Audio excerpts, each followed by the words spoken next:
Yo tout le monde, c'est le fanboy et aujourd'hui, le chapitre 1160 de One Piece vient de sortir et sans déconner, ça doit être un des meilleurs de tout le manga. En plus, il commence très fort sur le début de l'incident de God Valley.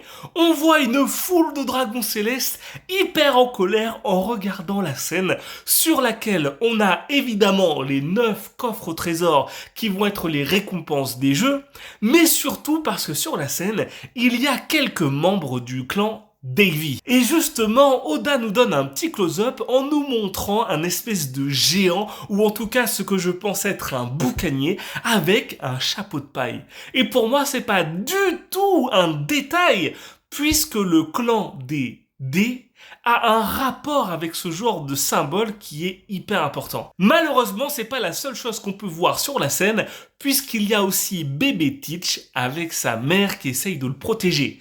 J'ai vu pas mal de gens sur Twitter dire qu'elle ressemblait à Olivia, la mère de Robin. Et c'est vrai qu'on pourrait y trouver une ressemblance, mais je trouve que c'est un petit peu fort sur le café. C'est juste deux très belles femmes dans le monde de One Piece. Après, il y a quand même quelques réflexions sympas qu'on peut avoir. Est-ce que Olivia pourrait être originaire du clan de Davy et être originaire de God Valley ? C'est clairement possible. En tout cas, moi, quand je regarde cette image, je me pose vraiment une question. Comment, avec deux parents aussi stylés, Barbe Noire peut être aussi moche. Mais enfin bon, vu la situation, on devrait pas trop être en train de rigoler, surtout que dans la case duo, on peut voir Garling et Saturne discuter. Saturne le félicite pour sa découverte. Moi, je pense clairement que sur God Valley, on va avoir des espèces de symboles qui vont direct faire penser à ceux qu'on a vus sur Elbaf. En tout cas, on va sûrement voir ça dans la suite du flashback, mais il va y avoir des signes du clan de Davy. Mais moi, j'ai envie de parler de Dragon. Parce que Dragon, j'ai vraiment l'impression que ça va être le GOAT de God Valley. Le mec, il a sauvé Kuma. Le mec, il a sauvé Shanks et Shamrock. Il a sauvé Ivankov, Guinea. Mais qu'est-ce qu'il a pas fait, le gars ? Surtout que dans le chapitre, tu le vois discuter avec la mère des jumeaux. Elle lui dit, s'il vous plaît, aidez mes enfants. Je veux qu'ils soient élevés par quelqu'un de bienveillant. Dragon, il nous dit quoi ? Même si je ne les connais pas, je veux sauver ces enfants. Je suis désolé, c'est un GOAT. Le problème, c'est que c'est là-dessus que la chasse commence. Et vous allez voir, les dragons célestes sont encore pires qu'on n'aurait jamais pu l'imaginer. Déjà, on apprend qu'il y a un mensonge qui a été dit aux habitants de God Valley, c'est que s'ils survivaient pendant 3 semaines, ils seraient sains et saufs. Moi, je pense que c'est clairement pas le cas. Au bout de 3 semaines, ils vont un petit peu se décacher pour retrouver un peu les organisateurs, et à ce moment-là, boum, esclavage, ils vont se faire juste buter, c'est absolument horrible. On voit une scène où on a un couple avec leur enfant qui se font chasser par un dragon céleste. On a le dragon céleste, ce gros porc, qui leur dit, ça y est, je vous ai trouvé, la femme, ne touchez pas à mon enfant, s'il vous plaît. Qu'est-ce qu'il fait ? Il les bute. Juste après, on voit Garling, qu'est-ce qu'il fait ? Il est en train de buter des innocents pendant qu'il y a des dragons célestes dégueulasses qui font les fangirls sur lui. Non, je suis désolé, que des pourris. Surtout que t'apprends que les dragons célestes sont en train de parier sur les différentes familles qui participent au jeu pour se faire de la thune dessus. Et même Gunko, qu'on pensait peut-être être complètement contrôlé par Imu, fait partie de ce jeu, donc pas du tout, c'est une enfoirée elle aussi. Elle fait partie de la famille Man-Meyer, qui est une espèce de favori du jeu avec celle de Figarland. Et là, il y a la scène qui me dégoûte le plus, où on voit Saint-Somers chasser un enfant qui s'est réfugié dans un arbre en lui disant de se jeter sur le sol, où il a installé un espèce de matelas d'épines. Surtout que si vous vous souvenez de comment fonctionnent ces épines, ça rend la scène absolument horrible, surtout que juste après, il y a son père qui vient chercher son fils. À la case d'après, on voit quoi ? Dragon qui regarde un champ de cadavres en nous disant que si il désobéit aux ordres, toute son équipe sera décimée. Ça veut dire que tous les marines sont sous menace des dragons célestes. Mais encore une fois, Dragon c'est un GOAT. Parce que malgré tout ça, quand il voit un dragon céleste commencer à vouloir buter Ivankov et Kuma, qui sont en train de discuter avec d'autres esclaves, pour s'enfuir de l'île, qu'est-ce qu'il fait? Il le bute. Il le bute direct. Bon, avec des balles tranquillisantes, mais quand même. Vous imaginez la pression absolue qu'il y a sur les épaules de ce mec? Et pourtant, il fait les bons choix. Non, franchement, tous ceux qui parlaient mal de Dragon, mais on va voir le plus de retournements de veste sur ce mec qu'on n'a jamais eu de tout One Piece. Déjà, il va être dans le top 5 des personnages les plus puissants de tout le verse. Ça, vous allez voir, je le signe. Mais en plus de ça, le charisme de cet homme va tous nous défoncer. Et en parlant de charisme, justement, d'un seul coup, il y a l'équipage des Rocks qui font leur entrée et c'est encore mieux que dans le 1096. Regardez-moi cet équipage de BG absolu. Mais il y a quand même un truc qui me choque. L'homme poisson tout en haut, il a plus les flammes autour de sa tête.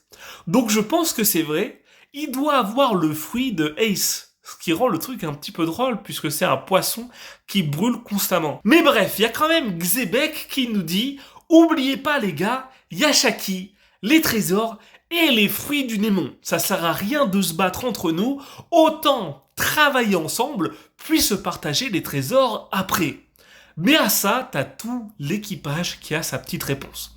On a le poisson qui nous dit « On peut pas partager Shaki. » Le mec est based as fuck. Il est vraiment concentré, genre, il pense qu'à une seule chose, c'est sa future femme, et franchement, je le comprends. Shiki le lion d'or, il est en mode, elle tombera sous le charme du premier qui la sauve. En soi, il a pas tort, mais nous, on le sait très bien, elle est pour Rayleigh. Mais ce qui est super drôle, c'est que juste après, t'as Hache d'Argent qui, pour la première fois de toutes les interactions qu'on a vues de eux deux, il est d'accord avec lui. Moi, je trouve ça trop drôle parce que il y a beaucoup de gens qui pensent qu'ils ne s'apprécient pas. Alors que bien sûr que si, ils s'apprécient. Ça se voit dans leur relation. On voit le capitaine John qui nous dit non, Shaki, elle va tomber amoureuse du plus riche. Évidemment que c'est pour ça qu'il a tout son trésor sur Thriller Bark. Et ensuite, on a Barbe Blanche qui nous dit faites ce que vous voulez, moi je vais la sauver comme mon ami. Et franchement, c'est beau. Le mec, c'est pas qu'il est friendzone, pas du tout. C'est qu'encore une fois, il fait partie des concentrés, tu vois. Il a qu'un seul objectif en tête, c'est pas d'avoir Shaki, c'est juste de sauver sa pote. Et franchement, c'est stylé. Sauf qu'il rajoute, enfin, ça me déplairait pas qu'elle tombe amoureuse de moi. Non mais franchement, où est-ce qu'on est? Surtout qu'évidemment, juste après, t'as Stussy qui le regarde, en mode, hein? Mais t'es sérieux? Moi, je te cours après pendant je sais pas combien d'années, et tu penses à Shaki? Non, franchement, c'est super drôle. Surtout qu'après, t'as Gloriosa qui arrive et qui dit « Si je sauve Shaki ». Et là, tu vois, tu te dis « Ouais, c'est sa pote, elle veut l'aider, c'est cool, tu vois. » Sauf que non, elle aussi, elle est beaucoup trop concentrée. Roger me remerciera. Non mais vraiment, les accusations de Goon Valley sont un petit peu trop réelles. Ensuite, on a le cuistot de Big Bomb qui nous dit « Ochoku est resté sur l'île ». Ça, c'est très important, parce qu'Ochoku, c'est celui qui les a trahis. Juste après, on a Big Mom qui leur dit « Bande d'imbéciles, même si le ciel et la terre s'inversaient, vous n'intéresserez jamais Shaki. » Et franchement, c'est la seule qui a tout compris. Elle sait très bien qu'elle est pour Rayleigh, et ça fait plaisir à voir. Merci Big Mom. Et alors après, franchement, Kaido, c'est tellement le petit de l'équipage des Rocks. Lin, tu comptes me filer un fruit du démon. Mais va le chercher ton fruit. Non mais c'est quoi ça? Ça c'est Kaido? Ça c'est Kaido dans un contraint de parier toujours sur Kaido? Non mais sans déconner, il me fait trop rire. Mais bon, à partir de là, c'est le bordel. On voit tous les dragons célestes commencer à flipper, les marines qui essayent de les regrouper pour pouvoir les sauver, et on voit même Dragon, encore une fois, profiter du chaos pour sauver Shanks et Shamrock. En tout cas, jusqu'à ce que l'équipage de Roger arrive. Et ce qui est super drôle, c'est qu'il arrive en mode « Ouais, Shaki, je vais sortir de là ». Il demande à son équipage d'aller chercher les trésors. Et au final, il se fait piétiner par tout le monde parce que tout son équipage veut aider Shaki. Et je suis désolé, mais il va falloir qu'on ait une discussion. Roger qui se fait piétiner comme ça, c'est encore une mise en ridicule de trop. J'en vois plein qui essayent de retourner leur veste en mode « Ouais, Roger, c'est pas le GOAT au final. Bien sûr que si, c'est le GOAT. Il faut juste nous donner le contexte qui lui a donné cette volonté de devenir le GOAT. Et ce contexte, c'est God Valley. Vous allez voir qu'il va se passer un truc absolument fou entre lui et Xebec. Xebec, on sait qu'il va potentiellement mourir pendant ce flashback. Moi, ça m'étonnerait pas que Xebec révèle à Roger les vraies intentions du gouvernement mondial, ou en tout cas la mission du clan de Davy. Et que c'est ça qui, au final, motive Roger à se concentrer et à devenir la légende qu'on connaît. On a tous vu le flashback sur Wano. On l'a tous vu clasher avec Oden ou Barbe Blanche. Donc vraiment, il n'y a aucune raison pour douter de Roger. On va le voir gagner en puissance et ça va être incroyable. Mais justement, en parlant de puissance, on voit tous les chevaliers divins au même endroit. Et moi, j'ai quelques questions, parce qu'on en voit de nouveau. On voit cette espèce de femme géante avec des grosses dents, des lunettes de soleil, des espèces de cornes et un gros cigare dans la bouche. On voit ce Yeti chelou juste à côté. Mais les gars, quelle race sont ces personnages? On les a jamais vus. Moi, quand je les vois, je me demande si c'est pas des démons qui viennent potentiellement de l'abysse. Le truc dont on nous parle depuis quelques chapitres, qui servent au gouvernement mondial à se téléporter. Moi, j'ai l'impression qu'on n'a jamais vu ce genre de personnage dans One Piece. Donc, je suis très très curieux là-dessus. Je me demande à quel point ils sont forts. Et alors, elle là, mais dans l'anime, elle est tellement en downgrade incroyable. Vous pouvez être sûr que tous les personnages qu'on voit là, leurs couleurs vont être absolument dégueulasses à cause de la Toei.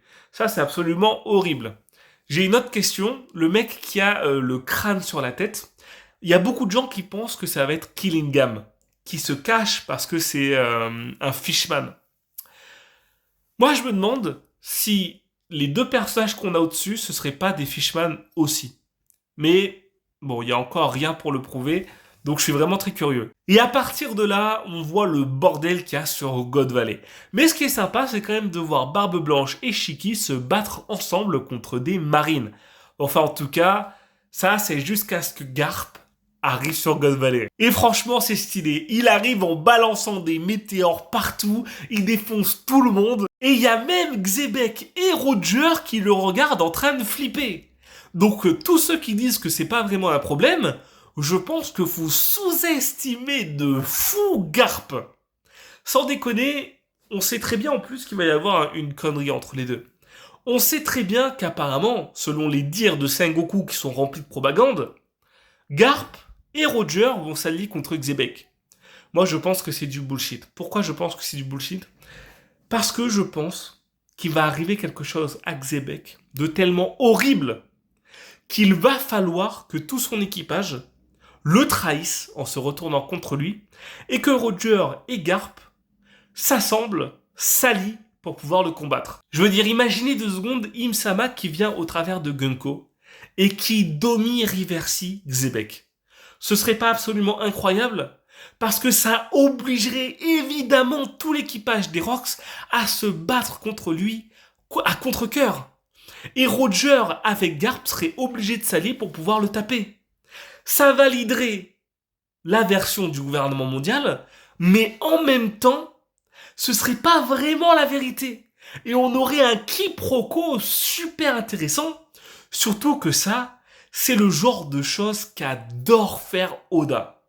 Donc franchement, je mise un bon paquet de sous dessus, et j'aimerais vraiment beaucoup voir une chose pareille. En tout cas, c'est sur l'arrivée de Garp que se termine ce chapitre. Dites-moi ce que vous en avez pensé pour la petite note. Moi, je lui mettrais bien un 8,75. Pourquoi un 8,75? J'ai l'impression qu'on va avoir vraiment mieux dans les prochaines semaines. La semaine prochaine, c'est une break week, donc on n'aura pas de chapitre, mais ça va nous hyper encore plus pour le 1161, qui va être absolument insane. En tout cas, c'était le fanboy. Si vous êtes encore là, abonnez-vous, likez, et moi je vous embrasse. Grosse bise, ciao ciao.